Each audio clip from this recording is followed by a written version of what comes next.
My brain rewards a frenetic pace. It's very frantic. I'm all over the place. Look how fast I'm going. This means I'm doing something real. And you take that away and live this very patient, I sent an email. I'll wait 2 days for somebody to reply, and it's fine. We're going to get there. It's a different skill set coming down the mountain than it is going up the mountain, I guess. That's Doan, investor and co-founder of the Missouri Star Quilt Company, the largest quilting company in the world. And this is Make Yourself at Home, the podcast that takes you into the homes of people you admire to show you a side you don't usually get to see. I'm Kristen Twyford, and every week we'll talk to someone at the top of their career to explore holistic success and how work and home are inextricably intertwined.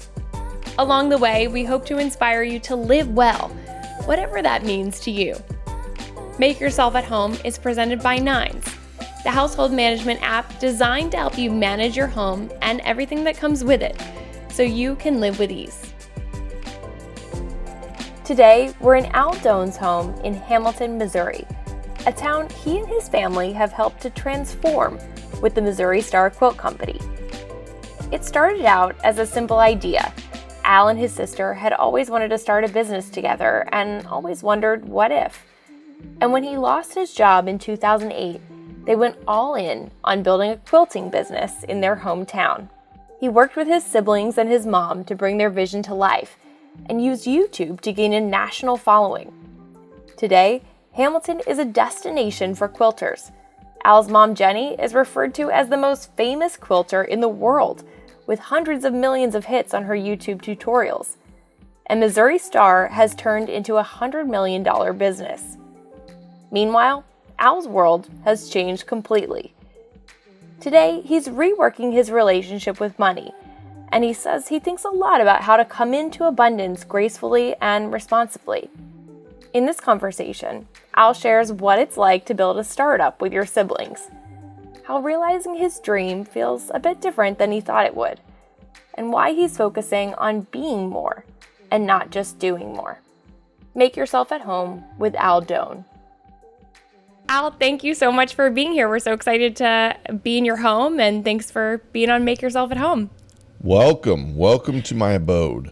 Oh, thank you. We'll set the stage for us. Tell us a little bit about your abode. About my house, my Yes. home.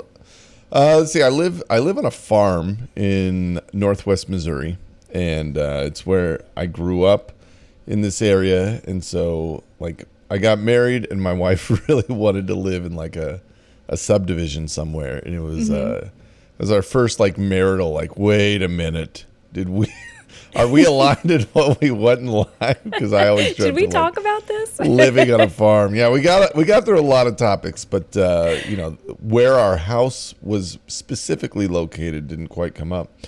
But we ended up out here on a lovely farm, and then we've since acquired some land around us. We're about 200 acres of just land, which is great.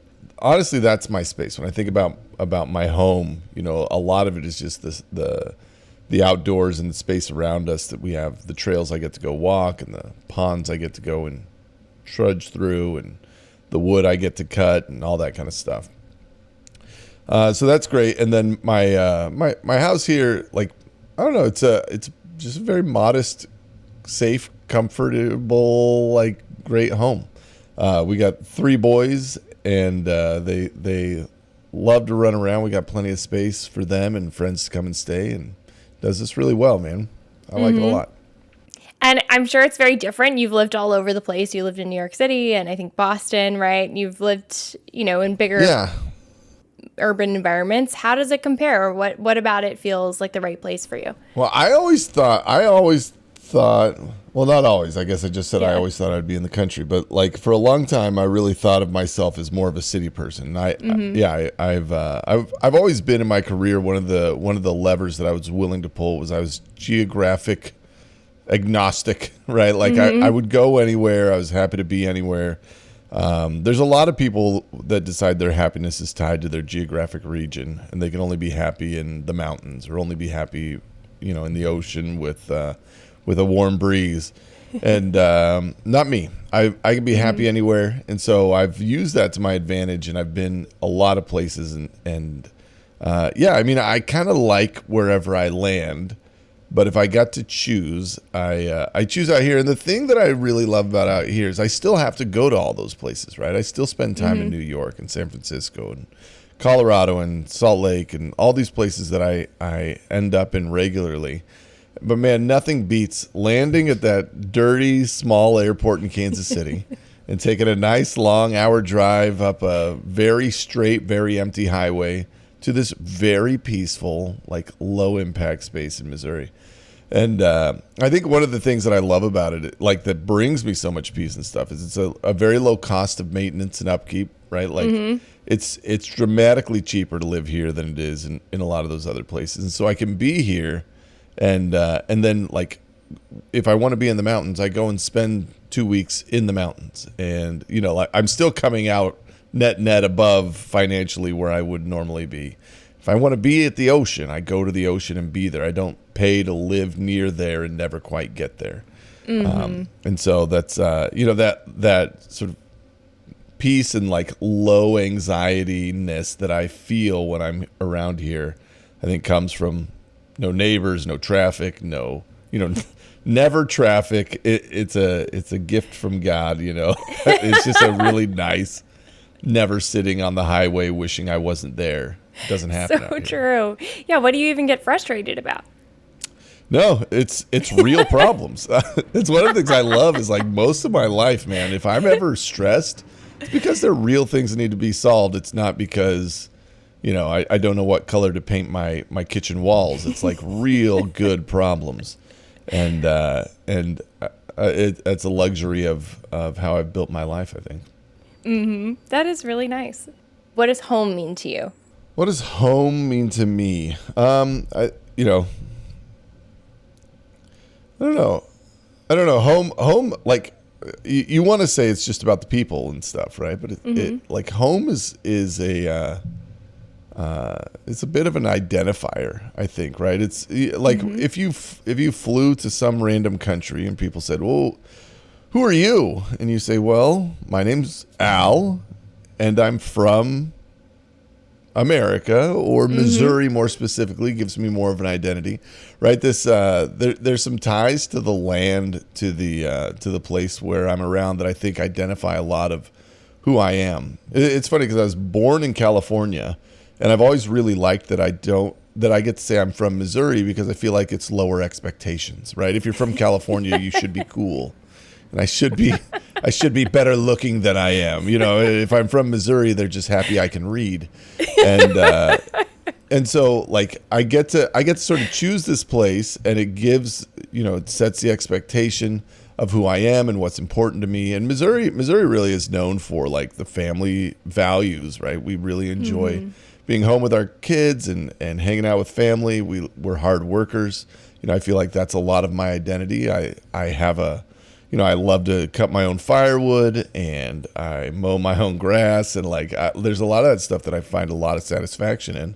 And so that's related to, you know, where is home? Well, it's this place. It certainly wouldn't be home without my family, without the people here. Right.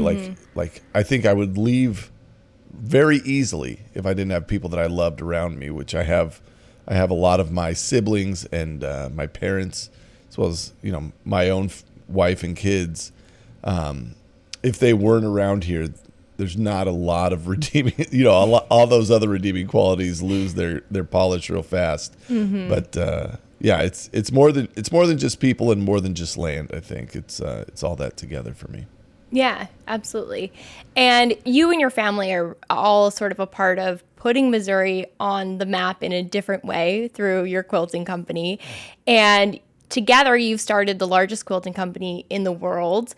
And you've really disrupted this age-old industry of quilting, which I think is amazing. But it never would have happened if you hadn't wanted to start a business with your sister, right? So tell me a little bit about that and how all of this came to be.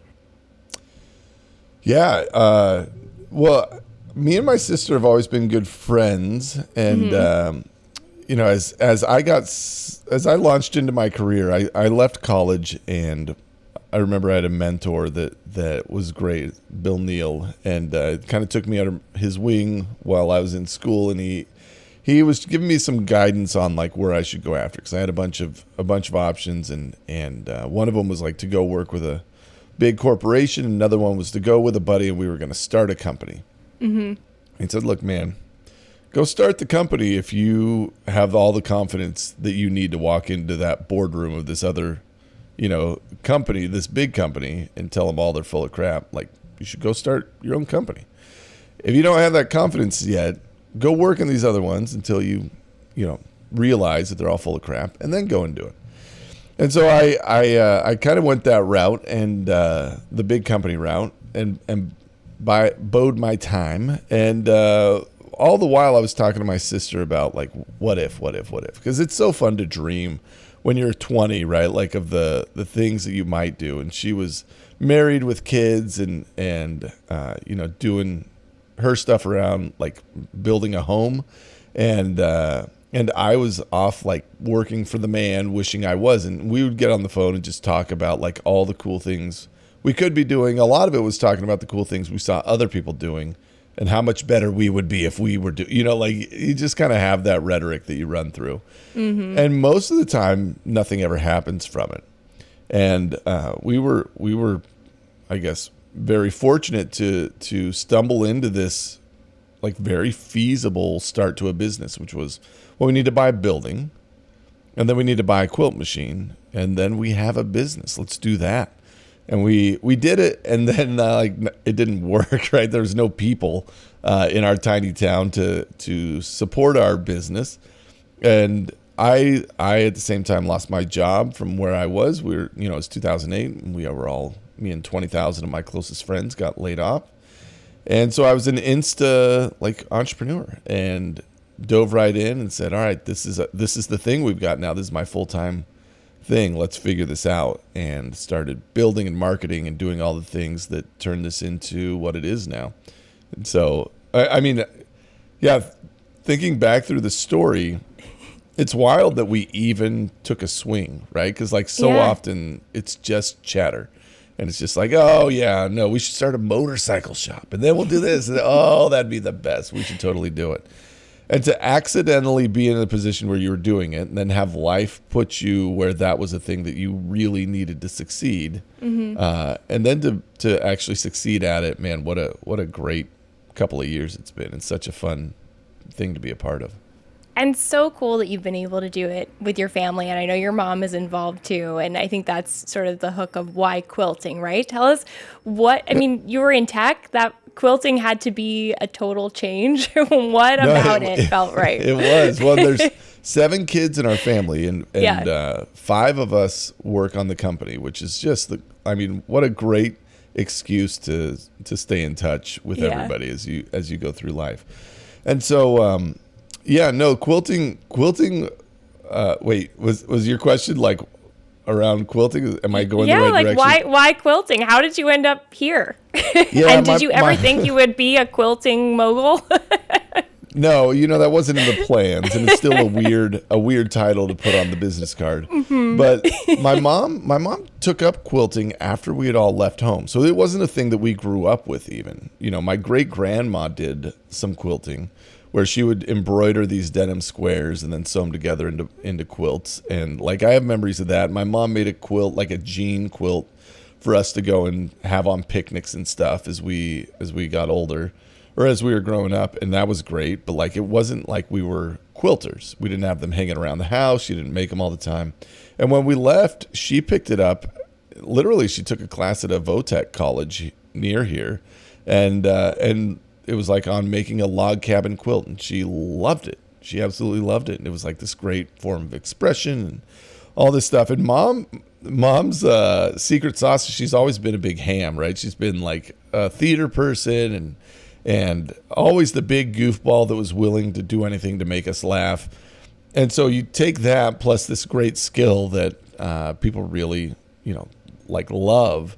And she was a perfect educator for it. She was somebody that was really good at breaking down the walls of there's no gatekeeping here. everybody can do this. Look, let me show you how.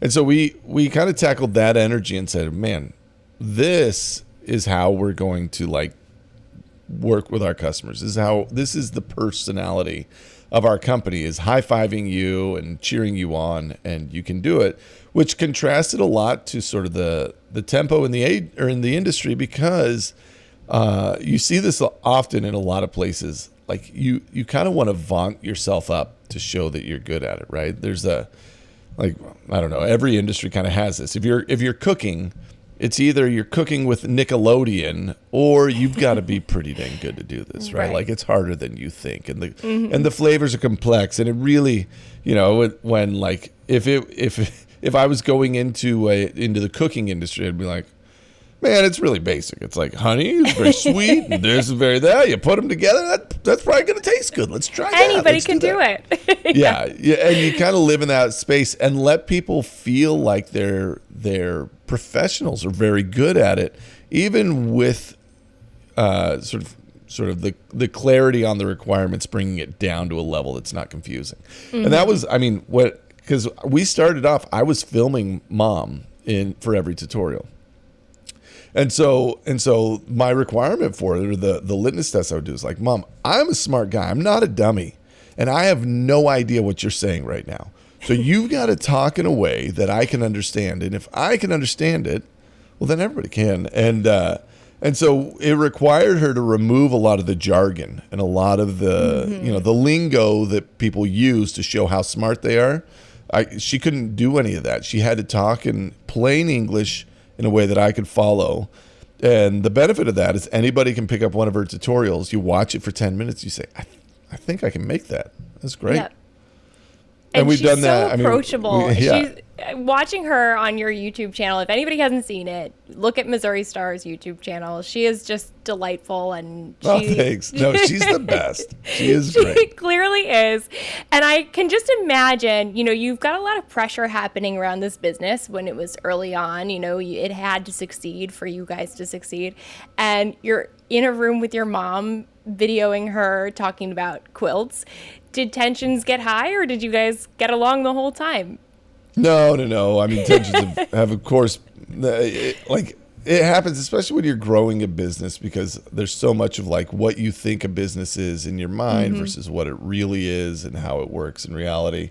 Yeah. I remember one time I was barking at her because she took $1 to go buy, a soda out of the cash register.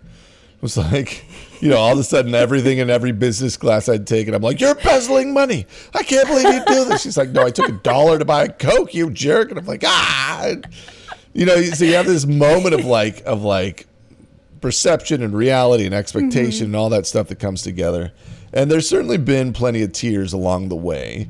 But all that being said, like, I don't know. I kind of like there's so much good that comes out of it. Where for me, I noticed as I was about 30 when this happened, maybe 26 when we started the company, and my calls home to Mom were getting shorter and shorter, and it's always like, you probably have a similar thing of like, hey, how's work?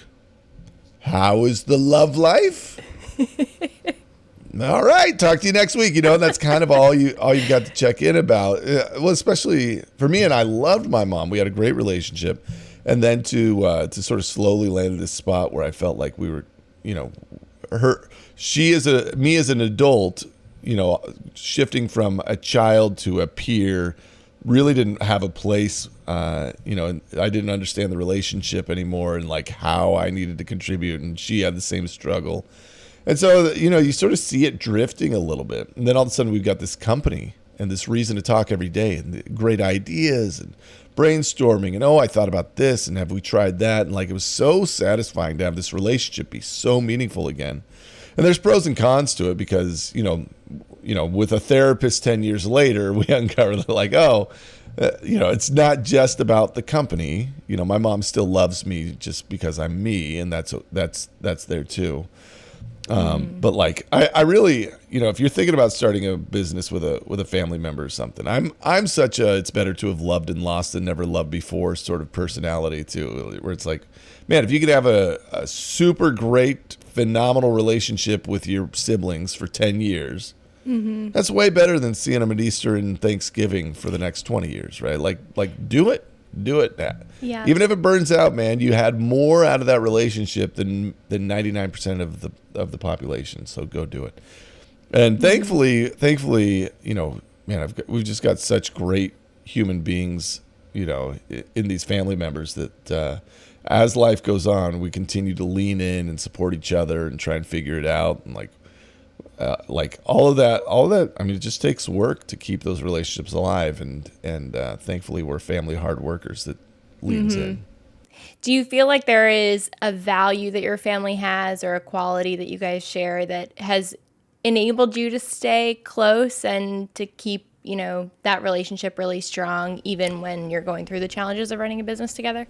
Yeah, I mean, the value, I think, is hard work, right? Like we were broke growing up. It was like a lot of the PTSD we deal with today is, you know, like a prisoner of war coming back where all of a sudden they have abundance and they don't know that, and you don't trust it, and you're not sure what to do with money. And so a lot of the challenges we all have run into in our own, you know, relationships and marriages and all these other things are all things that when we kind of huddle back together, it's like, oh yeah, I have that too. Oh yeah, there's a lot of commonality in our struggles that we find solace in each other with, but the hard work is the value that, like, I think lets it all kind of coexist, right? Because out of the hard work begets this loyalty and this trust. You know, like my sisters and my brother, like, I know 1,000% if I needed them, they would be there, and I. Like more so than any friend I've ever had, right? More so than like any college buddy or anything. You have this family that now we're all grown people that, like, I continue to turn to and lean into, and they're my confidants and my trusted advisors and all that stuff, which is, I mean, just a great, you know, tender mercy of life, I think. That is awesome. And I want to talk about what you just said about sort of suddenly coming into abundance. I think going into tech, you kind of knew that could be a possibility, maybe with a different company, like one of these bigger tech companies. But then you hope it is, right? Right. And, you know, with tech, I think everybody who gets into it thinks like, okay, maybe at some point I'll be at one of those companies. And then to start that company with your family in this quilting business that is, you know, not tech. It's like so old school. And to really change the game in that industry and see this incredible growth. I mean, to put the growth into perspective, I think you said you're growing like 200% year over year. Is that right? Not the last couple of years, but yeah. I mean, that's the clip that we were going as we were coming up. Yeah.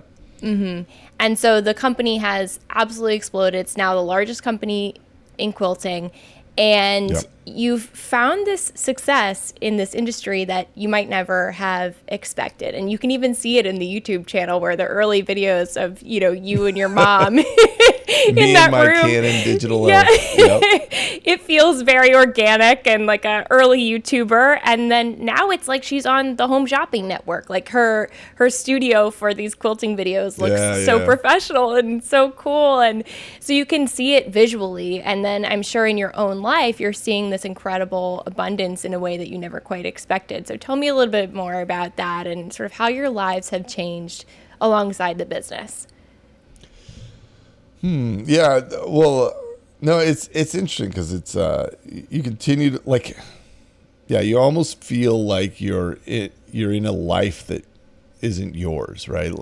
Like where I don't know. Like, I remember a couple of years ago, the Royals went to the World Series, right? The Kansas City Royals, and you know, we'd grown up around here, and like me and my brother, like, we just decided we'd go. And you go on StubHub, and I think we bought tickets for like $400 is what they cost.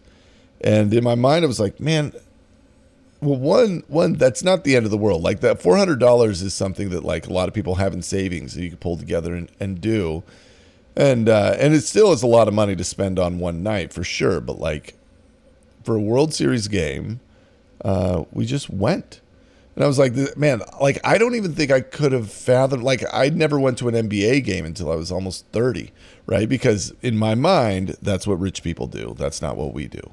And so there's a lot of this, like, giving yourself permission to enjoy some of these things, or just realizing that they're possibilities, is a bit of the journey of, like, coming in here. Well, it's funny because when me and my wife, we live on a very modest budget, right? Like the money, the salary that we pull in, probably a third of that is like required to run our house, and so we try and budget just because it's good hygiene, right? It's good to do and good to hold yourself to sort of, like, I don't know, constraints, because creativity is born of constraints, and so like, putting yourself in these spots where you say, all right, like we're still gonna live as modestly as we can, but then you have these moments where, like, we can take a vacation, right? You can take a vacation and have a great vacation and do these things on the other, or outside of that, because that's not part of your normal daily budget. Like, that's some of the stuff that I feel like I still spin around in my chair and I'm just like, wait, is this really, do we get to just do this? Do we get to have this life? Do we get to go on airplanes? And, like, I didn't take an airplane until I was 20. You know, wow. It's like there's a lot of that stuff that you just don't ever, it's not part of my world until all of a sudden it is. And then you've got to, like, pretend like you know what you're doing in there.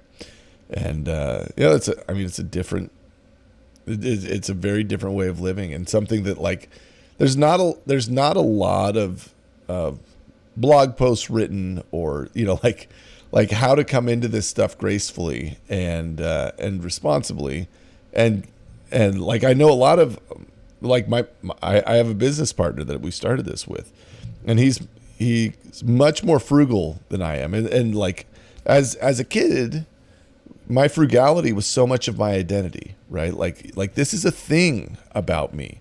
And you get to, like, when I was in high school, I would build a little wall of forks so I could pour more fruit cocktail on my lunch tray, because I didn't have the food at home. I needed as much as I could here, and that was my identity. I was this cheap, scrounging, scrappy kid, and to all of a sudden put that off it doesn't happen easily. It doesn't happen naturally. It's like this very deliberate, you have to realize that this is going to be a different phase of life, and this is how you're going to choose to do it. And here's where you're vulnerable. And what's hard, man, is, like, we all have our own toxic relationships with money, and then you get married, and they have their toxic relationships to money, and you have to merge those and like do it in a graceful, supportive way with your spouse. And it's like I said, it's not without work, right? It's all very hard work related, whether it's dealing with abundance or whether it's dealing with not enough.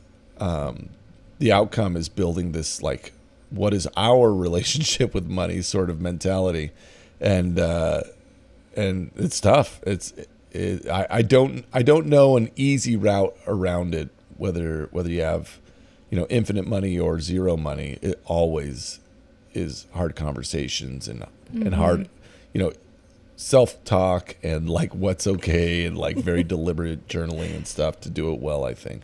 Yeah. Now, what is your mindset around money? What does it look like to you to come into this gracefully, and what are you striving for? You know, it's interesting, because I have enough that I wish that I wasn't motivated by money anymore, right? I wish that I was picking things to do that were not based on, like, financial outcome. But, like, when you say that, all of a sudden you feel very lost, right? Where it's like, well, then why do I work at all? What am I even doing? You know, and so my relationship to money is, I'm trying. I've been talking to my wife a lot about this. Is I've spent a long time, you know, being the jockey, right? And so, like, I would build the companies, I would run the show, I would do all the stuff, and that's the muscle that I built. That's what I know how to do. And I'm at a stage of life where I'm trying. Like, my instinct is just to do more, right? I have more money. I could run more companies. I could do more stuff. I could keep doing more. And I'm trying to shift into being more and not just doing more, right? And I don't know what exactly that looks like. In business, it's leverage. It's building a staff around you. It's letting people, letting your money go and build opportunities, and not just you building opportunities. But then in my personal life, in my relationships, there's a lot of that. Like, I don't understand exactly what the implications of that are. In my spiritual life, how do I be more and not just do more? And what does that mean is a very interesting phrase for me in my journal right now that I'm still wondering about. Are you journaling every day? I journal a lot. It's funny because I journaled every day for 17 years as a kid, didn't miss a day. And I had a lot of good habits that I really loved. I'm a religious guy, so I'd read my scriptures every day. I would say a prayer. I would write in my journal, and then you charge ahead and you get all the way to where things start to succeed, and then things get busy, and all the good habits that we built to get us there, we stop doing. This is almost universal. They just go away, and you're exhausted and you're burned out, and all this other stuff happens. And then I pay a lot of money to go through these great therapy and coaching events where you go and they say, all right, we're going to read some poetry, read some beautiful words, and then just think about them. I'm like, hey, this sounds familiar. And then they're going to say, oh, we're going to go into the forest and you're going to meditate. And I'm like, man, this sounds so familiar. I've done this before. I know this. And then they're going to say, and now we're going to sit with our journal and just write your thoughts and feelings and let your inner self tell you what's going on. I'm like, man, I was raised with all these good habits, right? All these things I know, they're very familiar to me. And when we lose them, we pay good money to be reminded they're still there. And so I try to go back into them regularly anymore, because it's just, I built a good toolbox with good tools that I know how to solve problems. And so I'm trying to stay present with those and use the tools that I know. But no, I do try and get back into that stuff as regularly as I can, especially through these transition periods where, you stopped a thing, you're looking to start another thing, trying to be very deliberate in that space. These are the spots where I feel like a lot of people fumble or trip over themselves. Right. And I think we're so focused on having time to do these things. And you mentioned how when things get successful, you get really busy. And so when this quilting company took off, you were probably thinking about it 24/7, and it was a huge priority. And then now you've kind of stepped back a little bit and you have more time on your hands. How has that changed your mindset? What was that moment like, stepping away from being at the business every day and being as hands-on as you were? Oh, it's not easy, right? The CEO that took over when I stepped back to the board. It was great, but it's a big challenge because I'm a big personality, right? I'm 6'7". I'm a loud, gregarious guy. I kind of command a room when I go in, and I have all the tribal knowledge of everything that's ever happened in this company. Yeah. And so somebody else comes in, and trying to give them room so they can take their seat as the CEO, I found myself pulling back a lot, right? I put a lot of distance between me and this company that I built and loved, trying to give him the space to step into his role. And it was tough. All of a sudden you go from no time to infinite time. You have so much time, and I felt like it took all my identity. Turns out that working like crazy is a great crutch for us, right? In a lot of ways. And I think people find this all over, right? It was a crutch for all my bad relationships I had. It was a crutch for, the familial relationships that weren't working. It was a crutch for why I wasn't doing all my other good habits that I knew I should do. I had this thing that always needed me and I was good at, and was very satisfying to work on. And, when I was single, I could go out on a Friday night and possibly be rejected and feel terrible about myself, or I could stay here at home and work and succeed and and know that I was doing a good job. Let me just choose that, and I'll feel great about tonight instead of, right, going out and trying to find love in a hopeless place. And so And so, that those crutches, man, they get really, really familiar. And I remember when I stepped back from the company that like my identity stayed there. I was no longer, hey, who are you? And I had this really cool thing that I would always tell, and everybody was always impressed, and it did all the heavy lifting for me. And now I had to just be me and talk about me and what I was interested in. And I didn't have any interests, and I didn't have anything. And nor the motivation to really go get it, which I think is a product of a lot of the burnout that you end up feeling through something like this. And so I had to kind of recreate myself and find new ways to spend time that I felt were good. And I worry now that like a lot of, when I look at my calendar, I mean, I'm still plenty busy, and I look around, I'm like, man, I've just kind of filled my time with a lot of jobs. That's the be more and don't do more. Man, it's so deeply satisfying to just do a lot of stuff and fill that calendar up and know that you got things to do. And because like in my brain rewards a frenetic pace. It's very frantic. I'm all over the place. Look how fast I'm going. Yeah. This means I'm doing something real. And you take that away and live this very patient, I sent an email. I'll wait 2 days for somebody to reply, and it's fine. We're going to get there. I'm going to go mow the grass while I wait for this to happen. It's a different skill set coming down the mountain than it is going up the mountain, I guess. Mm-hmm. Yeah, that makes sense. And it's so interesting. Like you picture success, and then when you get it, it is a little different from what you might have expected, right? Yeah, it always is, I think. Mm-hmm. Well, and a lot of it is like, I think a lot of the goals and the vision we have of success, I said as like a 15-year-old. And so, so like when you get there as a 30-year-old and you're like, man, just naked eating Cheetos on a beanbag chair. I thought I'd love playing Xbox a lot more than I did. And this is not what I would choose today as a 30-year-old as my dream, right? But we hung that poster up when you were a kid and said, this is where I'm going to get to. And you work and work and work and put your head down. And 2 decades later, you look up and you're like, man, I don't care about any of this stuff. Why did I think even like, you go buy a fancy car or something and you're like, man, I thought this was going to be way cooler. And it's fine. It goes fast. It's anticlimactic.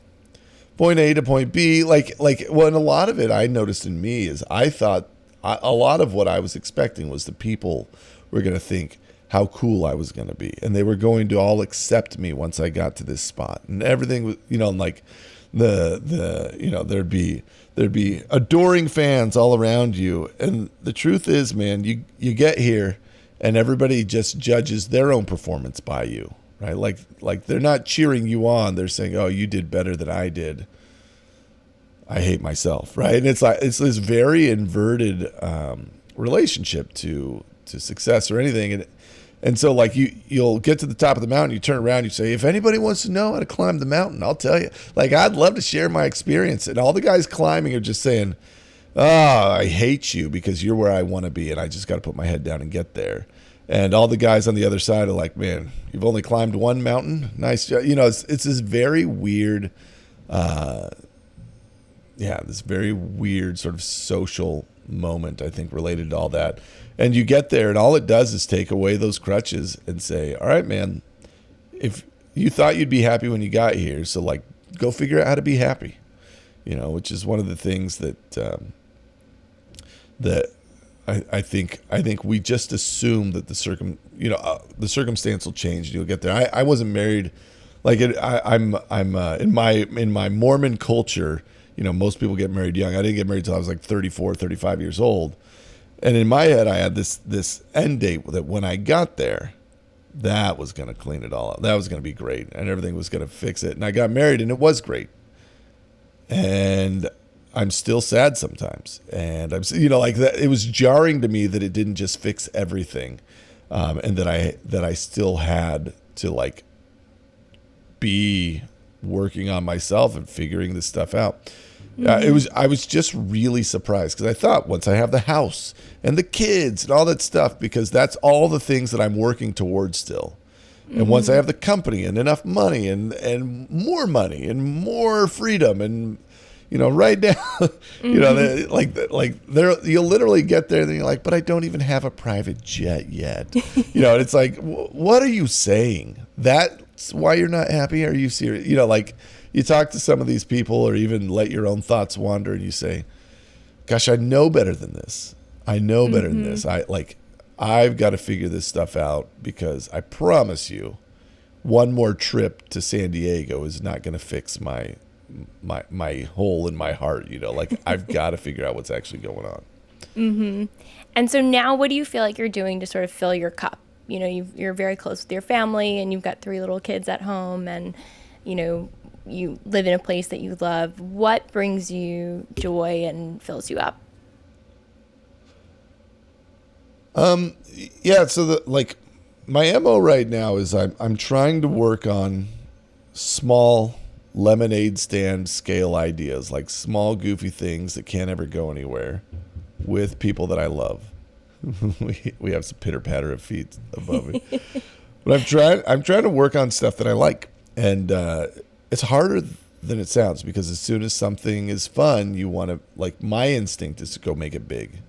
Right. I made a root beer that I love. Well, now it should be a national brand. And how do we take it worldwide? That's immediately where my head goes. And I keep having to rein myself back and be like, I just want to tinker. I just want to play. It's I've started to pick up hobbies, right? I joined my woodworking guild here in Kansas City. You just try and do some stuff that you like. And I'm sort of I try all that stuff. I'm trying to pick up knitting right now. I made brooms a year ago with some guy in Arkansas. I just like the creative experience, whether that's building a website, a company, or an Afghan. All of that is very interesting to me, just seeing what I can do. Mm-hmm. And so I like all that stuff.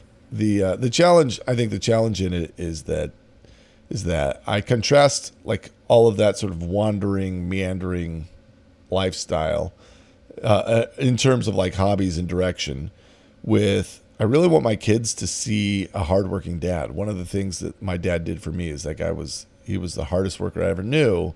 And I got so much of my ethic from him that I'm I would love for them to see a dad that's passionate about a thing and works really hard at it and goes every day to try and make it happen. And how do I give him that?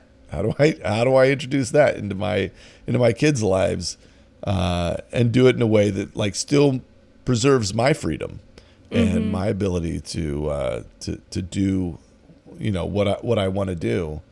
And I don't know the answer to that yet. That's one that thankfully I have a couple of years before I have to figure it out, but I wonder.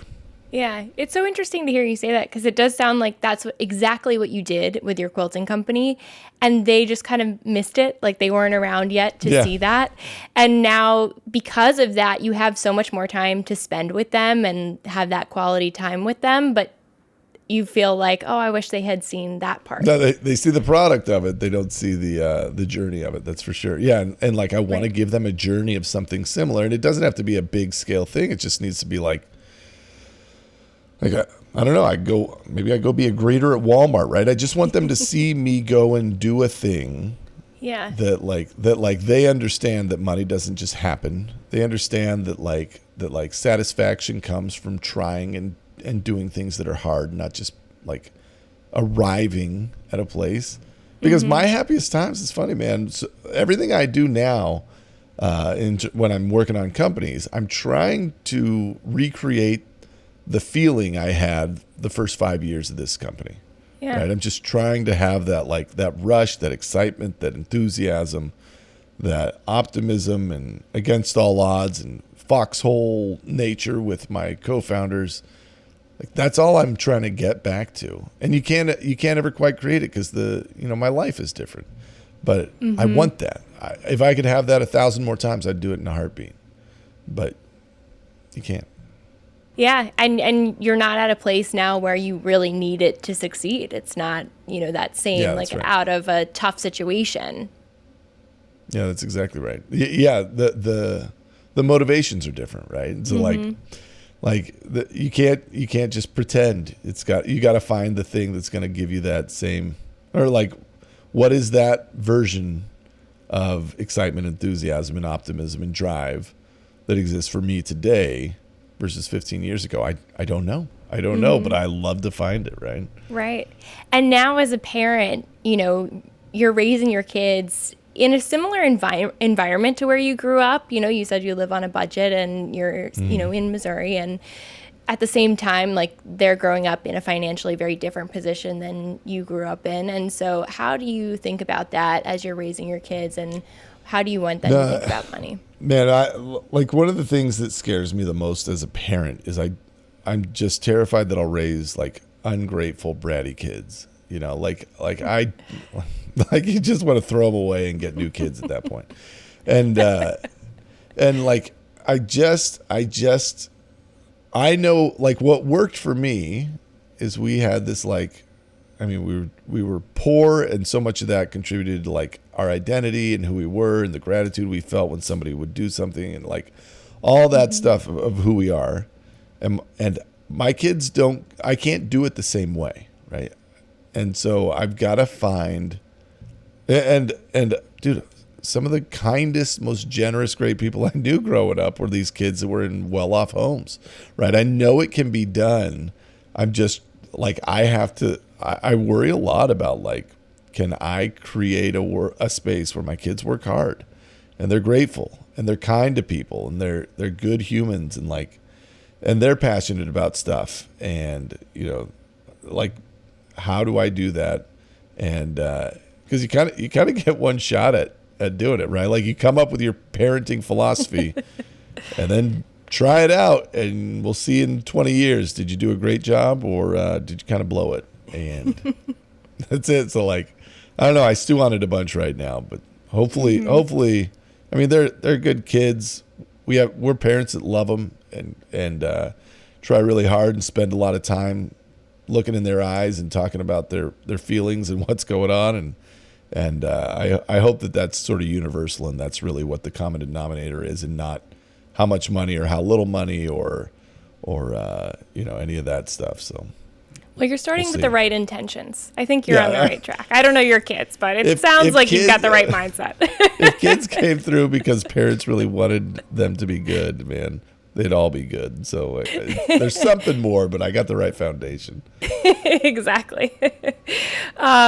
Now, thinking about success and living well, what does a life well lived look like to you moving forward?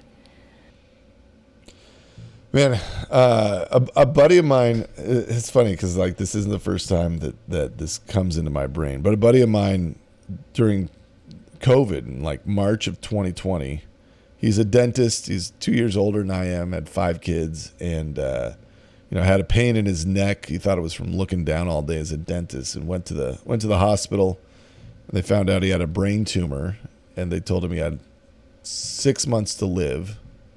He was a vegetable a week later, and then died in 3 months, right? And he was just gone. And I remember going to this guy's funeral. He was this dude that was just an incredible human. Jacob was his name. And I came home, and I was talking to my wife, and I was like, man, like, that could happen. That could happen to any of us, right? Like, what if? You kind of do that in your head. And I was like, if I died tomorrow, I feel like my family knows I love them.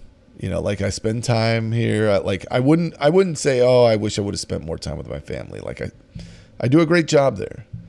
And I wouldn't say I wish I had worked more, done anything different. Like, I got a great legacy around the stuff that I built. I think maybe the thing that I'd be maybe the saddest about is a lot of the friendships that, like, you sort of sacrifice along the way for a family and for a company and for all that stuff, right? Might be friendships, and then like building. I've done a great job building the opportunity to go and have fun. I'm really bad at going and having the fun, right? Taking the reward for the work that you do so that you can do this stuff. I think those would probably be at the time I said those would be my regrets. And so a life well lived for me at this point, I think continues to maintain, this great family balance that I've got. The time on the land, being a steward of land, is so satisfying to me. And then introducing a little bit more, maybe I would love to be doing things that I love with people that I love, and to be laughing, a lot more, and enjoying fruits of labors in a way that that's one of those toxic relationships to money. If I can figure out how to let myself feel like I'm still working hard and doing a good thing, and also escaping to fun adventures regularly, I'd be feeling like I was doing a great job. Awesome. Well, this has been such a meaningful conversation. Thank you so much. I want to get into our lightning round of fun questions. Are you ready? Oh, yeah, let's do it. Let's do it. All right. First off, what's one of your prized possessions? Let's see. Prized possessions. What is a prized possession? Yeah, I have the very first quilt my mom ever made. The log cabin quilt that I love. That is really nice. That is a good one. What's something you remember loving about your childhood bedroom? Let's see. Oh, I had one room that, I guess two things. One, there are three boys, and my dad built a three-tiered bunk bed that I thought was the coolest thing ever, and we could monkey climb all the way up to the top, and it was super fun. I thought it was amazing. And then when I was a teenager, I shared a bedroom with my sister, and my dad built a divider wall for us so that we didn't have to be in the same room. And so we had this very narrow, fun room, and on that wall we had like a drop-down desk on a chain and shelves for our books, and it just was the coolest thing that I could have ever imagined. And those would be my favorite little bits. Very cool. What is one thing that surprised you about building a business with your siblings and with your mom? I mean, I think the surprise was actually that it's just a blast, right? Like the stress and anxiety and all of that were happily traded for the time spent in it and the people I was in there with. Mm-hmm. What is one children's toy that you love and one children's toy that you hate? Children's toys that I loved. It's funny, as a parent, like I want my kids to have this stuff now, like the Tinker toys and and Legos and all that stuff. Of course, I loved my dad. My dad made us rubber band guns. Well, like for Christmas every year, because we were broke, we would make each other presents instead of buy them. Aww. And so I have like these really cool memories of the cool stuff Dad would put together for us. That was just super fun. And the rubber band guns, like, it was one of the first things I gave my kids, is I went and made them some. That's awesome. And one that I hate, anything with batteries, I think I hated. When I was a kid, I hated them because the batteries would run out and you couldn't afford to buy new ones. And as a grown-up, I hate them because those are all the ones that make noise. Yes. How funny that the reason changed, but the toy stayed the same. but it still maintains the hatred. What's one thing you love about your home? One decision that you've made about your home, or one space that you love? We put in a great big fireplace in our main room that's like a big focal point and feature of it. And it's sort of it's just a little gas fireplace. There's no real function to it, but like almost every day I come in and I'll turn that thing on, and it's just a fun little thing to have around that we use regularly. And I'm really, really, it wasn't cheap, and we splurged on it, and I love it. It's great. What's your guilty pleasure? Like in life? Heroin. No, I'm just kidding. No, my guilty pleasure. We've got a Chateau Dairy. It's one of the best dairies in America, and they win the award for the best chocolate milk. And I feel like I have almost an alcoholic's addiction to this thing, where like I sit down and I just let it wash over me as I like drink it, and I'm like, oh, I needed that. if you're in the area, Chateau Dairy, fantastic. You got it. What's your household pet peeve? A pet peeve here. It's cupboards being left open, which with kids, man, it's brutal. Yeah, you got to brutal, teach them. but that's broken up. Roommates before. I mean, the cupboards being left open. It's always one of those like, is your time worth more than my time? You jerk! Shut your own cupboards. Yeah, that'd be a pet peeve. So true. What's one thing in your home that makes your life easier? What makes my life easier? I don't have a lot of things that make it easier. I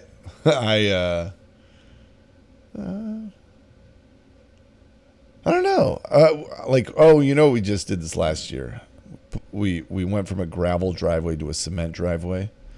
And man, pushing snow off cement is 10,000 times more fun than pushing snow through gravel. And, that is a game changer. Yeah. No, we ride skateboards down it. I would say, yeah, a nice quarter mile of cement that we get to ride bikes on and skateboards on and rollerblade on. It's fun. Yeah, that's pretty great. What felt like the most extravagant purchase? I know you mentioned your World Series tickets. Have you thought of something else that was like, whoa, I can't believe I'm doing this? We put a hot tub in and a little theater room in our basement that are all like very, very sort of treat yourself moments in there. And so those would be like my extravagant purchases that I'm actually just really happy that we use them. You know, It's funny because like writing that check's not bad. Writing that check and nobody ever touching it or getting to use it is real sad. Yes. And so, so if you like most of those, yeah, they would probably feel like the most extravagant things that we've gone and got. But then like we just love them. Our boys use them. They jam on them all the time. And so I'd do it again in a heartbeat. Right. What's one sort of modest decision that you still find yourself making, or one modest habit that's really stuck with you? What do you mean a modest habit? Like something that from your upbringing you still do in a way that's sort of like as if you didn't have any money. Oh yeah. Let's see. I think, yeah, it's probably still like, I don't think I've ever gotten a thing at McDonald's that wasn't on the dollar menu. Like still to this day. It's why would I can get 3 double cheeseburgers and why would I get a Big Mac? That's crazy. Right. I understand. Why pay $5 when you could just pay $1? It's just part of your upbringing. Yeah. And what inspires you to live better? Oh man, it's these boys. I got a bunch of cute, great boys that like I love crawling around with those dudes and throwing them around and seeing them just love me to death.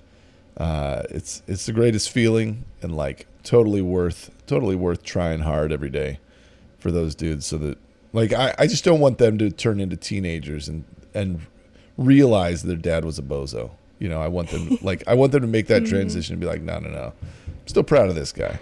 He did a good job.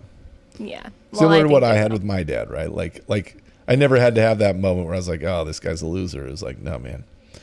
Greatest human I've ever known. Like, be an honor to be anywhere mentioned in the same phrase with that guy. Like, I'd love for my kids to have that same experience. Awesome.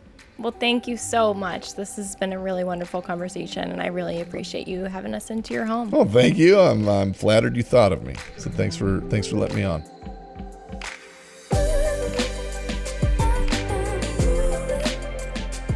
Thank you to Al Doan for welcoming us today. Follow along with Al on Twitter and Instagram at Dr. Bill Nye. I'm Kristen Twyford, and if you enjoyed our conversation, I hope you'll subscribe to Make Yourself at Home and leave us a review.